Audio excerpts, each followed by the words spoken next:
before the first breath, before the first word, before even time itself began ticking, there was stillness. Pure, infinite, untouched, no movement, no thought, no action, no karma. So the question arises, when did the first karma happen? And more importantly, why does it matter now, to you and me? Stay with me, because this isn't just a philosophical question. It's the key to why you're here, why you suffer, why you seek, and how to go beyond it all. There was no beginning. There was only the unmanifested, the source, the self, the infinite consciousness. Call it what you like. Brahman, God, the void, awareness. It was without form, without movement, without duality, and in that stillness, there was no karma. Because karma means action. And action only arises when there is a doer, a sense of I who is acting.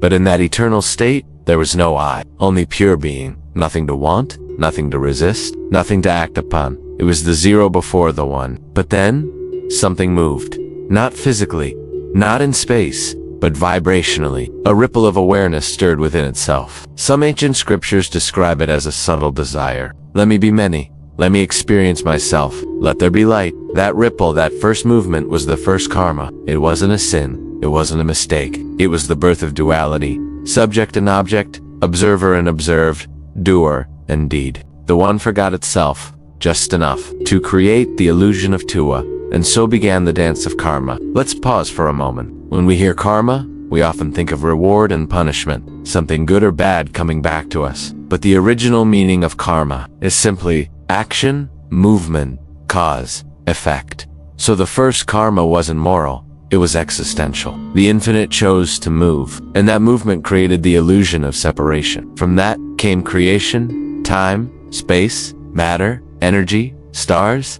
planet, minds. And with minds came desire, and with desire came more action. And with action came consequence. Thus, karma began to multiply.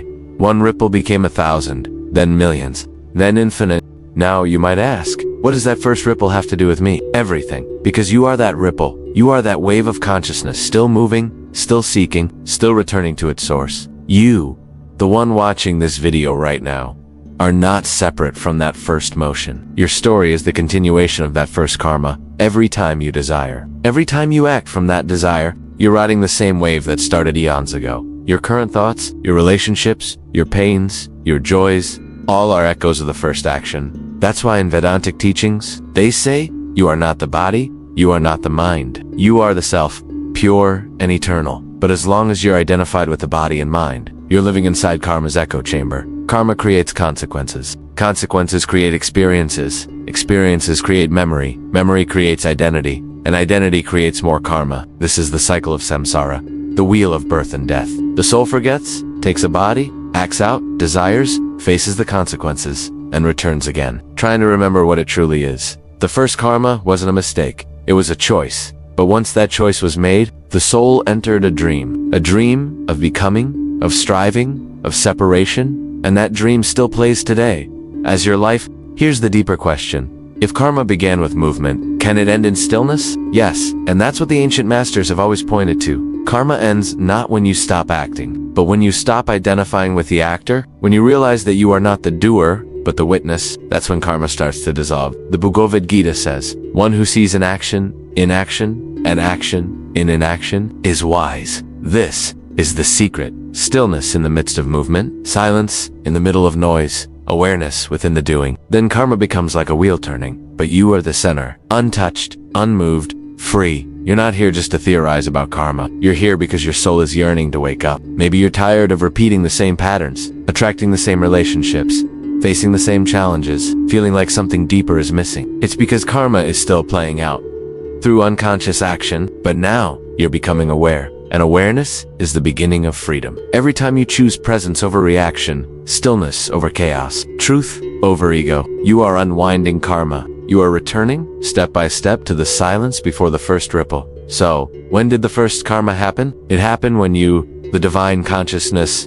chose to experience separation. And when will the last karma end? When you remember that you were never separate. This is not a belief. This is not religion. It's the deepest remembering that you are the stillness before the first breath, the silence before the first sound, the witness before the first action. You are not the ripple. You are the ocean it arose from. And when you rest in that knowing, karma has no more grip on you. So what now? You don't need to escape the world. You don't need to renounce everything. You simply need to live with awareness, observe your desires, question your impulses, witness your thoughts without clinging to them. Choose actions rooted in stillness, not reaction. Practice karma yoga, action without attachment to results. Meditate, serve, love without ownership. Live without fear. These are not escapes. They are the path back to yourself. Dear seeker, you've walked through lifetimes, fought battles, loved, lost, reborn, all chasing something that was never truly lost, only forgotten. The first karma happened not as a fall, but as a game of remembering. You are not here by accident. You are here because it's time to wake up, to become conscious of the ripple, and return to the stillness that gave birth to it. You are not just part of the story. You are the author. And now, you can write the ending where karma ends and freedom begins. If this message touched something deep inside you, it's not just information, it's recognition. Let this be the beginning of your inner journey. Comment below, I choose awareness. Like, subscribe, and share this with someone on the path. This is not just a video. It's a reminder of who you really are. You are never the ripple. You are the ocean, still, eternal, free.